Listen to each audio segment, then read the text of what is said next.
As a data analyst, unlocking fresh insights requires exploring data from multiple angles. With role-playing dimensions, you can explore your data from different perspectives and eliminate the need for redundant data structures through active and inactive relationships. In this video, you'll explore the concept of role-playing dimensions and active and inactive relationships. AdventureWorks receives thousands of orders from all over the world, and it's important that the company continually analyzes its orders to avoid delayed or mistaken deliveries. It can use multiple dimensions to explore its order-related data from multiple angles. Let's find out more about role-playing dimensions by exploring how AdventureWorks makes use of it. In the context of Power BI, dimensions represent the various attributes or business entities used to organize data. Role-playing dimensions are instances of the same dimension, used multiple times in a data model. Each instance plays a unique role by representing different aspects of the data. This provides the flexibility to analyze data from different viewpoints without duplicating data tables. Let's demonstrate this with an example from the AdventureWorks database. AdventureWorks sales and shipping departments operate in sequence. First, new sales are recorded in the sales dataset as order date. Then the order's shipping date is recorded in the sales dataset. Finally, the system automatically generates a delivery date when the customer receives the product. So, in AdventureWorks sales dataset, the date dimension is used 3 times for new sales, shipping dates, and receipt dates. AdventureWorks can analyze sales performance by order and shipping date without needing separate tables, optimizing delivery time by delivery date analysis. This helps the business to analyze sales performance based on order date and shipping date without creating separate tables for each date type.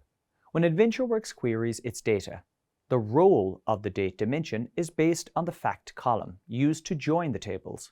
For example, the table join relates to the sales order date column when analyzing sales by order date.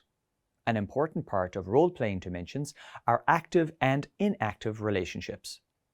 An active relationship is a relationship between 2 tables used for analysis, reporting, and visualization. An inactive relationship is a valid relationship, not being actively used in the current analysis.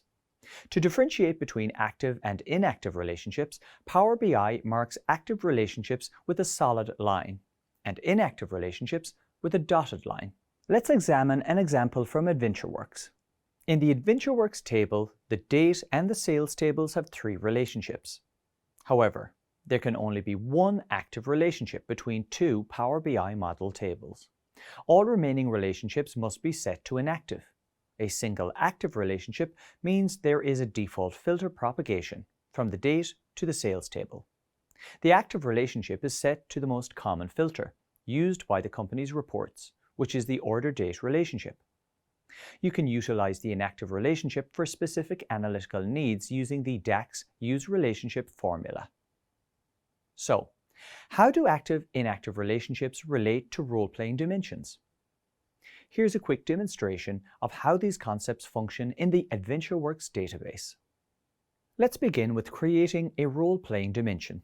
After importing sales and date tables, you can create 2 relationships between them, one for order date and another for shipping date.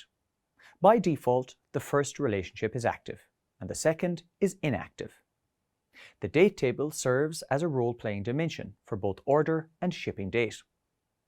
Any analysis, reporting, and visualization you require can make use of this active relationship.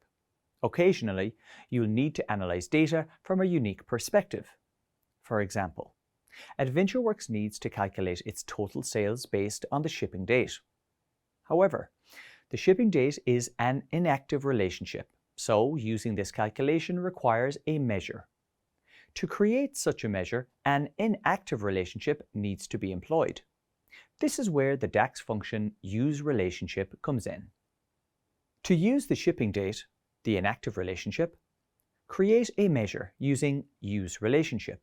For instance, to calculate the total sales based on the shipping date, you can create a DAX formula. Calculate is used here to alter the filter context of the entire measure. Sum is summing up the sales amount column of the sales table.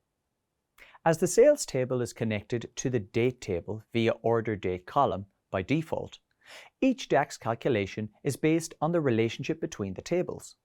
User relationship function in DAX overrides the relationship and establishes a temporary relationship based on the shipping date column of the sales table, or inactive relationship. The relationship becomes active only for the current calculation. This formula forces Power BI to use the inactive shipping date relationship for the calculation. Role-playing dimensions and active-inactive relationships in Power BI create an efficient data model for comprehensive analysis. Although it might take some time to get used to these concepts, they will prove invaluable as you navigate your Power BI journey.